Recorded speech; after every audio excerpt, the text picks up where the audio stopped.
Today we are going to talk about joy.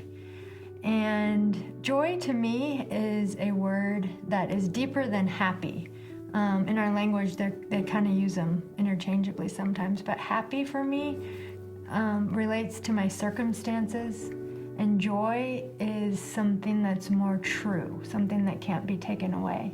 And when I was thinking about this, I think it's because in Galatians it tells us that joy is a fruit of the Spirit.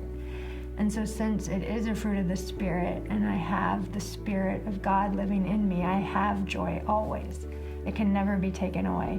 And sometimes I can't feel it, and sometimes it's hard to access it, but it doesn't mean that it's not there and it's not true.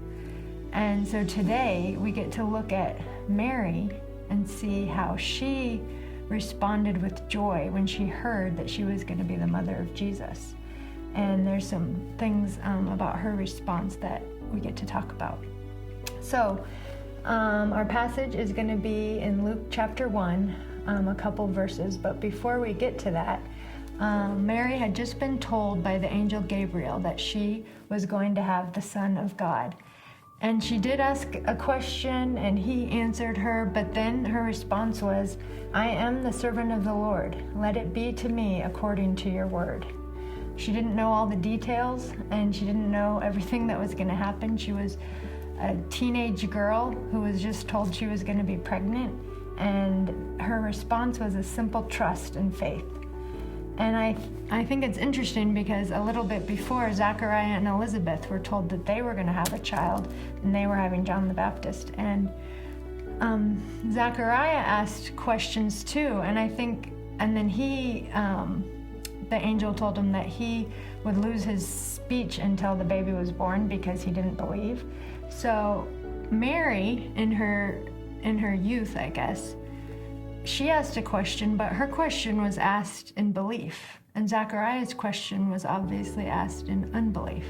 Now they both received the blessing and the promise that God was giving, but there was a consequence attached with Zachariah, and Mary was commended for just her faith and belief that God was going to do this impossible thing that he said he was going to do. And I think that probably stuck out to me because I work with students, and we can learn so much from watching the faith of people who haven't lived so long that they don't believe in the miracles that God does and can do, like today. And so I think we can learn a lot from watching our kids and their faith with Jesus. So now back to joy, which is our topic.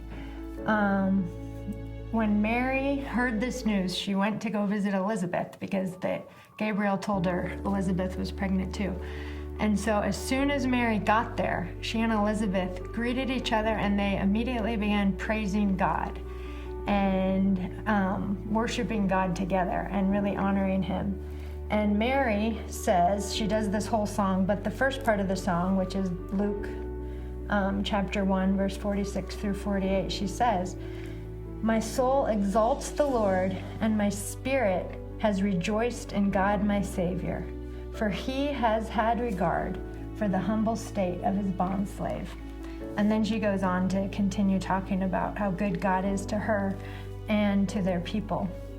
And as I read that over and over and thought about it, I was just really struck by her perspective, her heart, because I feel like if I were her and I was a young teenage girl hearing this, that I was going to carry the Son of God and be pregnant, I think I would be scared and worried and afraid, and I'd be wondering what's going to happen. And I wonder if I would receive it as a blessing and respond with joy, or if I would receive it as I must have done something wrong, and why did this happen to me? And so the difference, I think, for Mary is when God spoke to her, she did ask a question, but it was in faith. But then she believed his word without knowing the whole story, and she trusted his plan was good. And in that place, there was peace, and in that place, she could praise and find that joy that was from him, so that she could tell all the people around her, oh, I am blessed of the Lord. Like, this is amazing. Look what God is doing. She saw what was happening through his eyes and not hers. And so she could respond with joy and praise. So I guess with that, I'm convicted to challenge myself to look through God's lens at the circumstances and things in my life, because when I do that, instead of seeing it through, something that I think or my perspective on it, then with simple faith and trust in God, the only response is joy and praise, just like this young girl Mary did when Gabriel told her that she was going to carry the Son of God.